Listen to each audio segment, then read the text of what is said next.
Related breaking వస్తోంది. కేంద్ర హోంమంత్రి అమిత్ షా వీడియో మార్ఫింగ్ ఘటనపై Telangana BJP chief Kishan Reddy serious అవుతున్నారు. మాటలను మార్ఫింగ్ చేయడం ఒక పెద్ద నేరం అన్నారు ఆయన. దీనివల్ల శాంతి భద్రతలకు విఘాతం కలిగించేలాగా ఈ వీడియో ఉందని, రాజకీయంగా లబ్ధి పొందాలని రేవంత్ చూస్తున్నారని కిషన్ రెడ్డి ఆరోపించారు.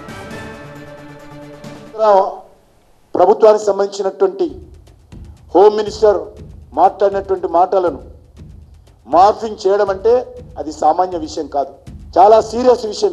ఇది కేవలం రాజకీయ కోణంలోనే చూడలేము. దేశ భద్రతకు సంబంధించిన విషయం.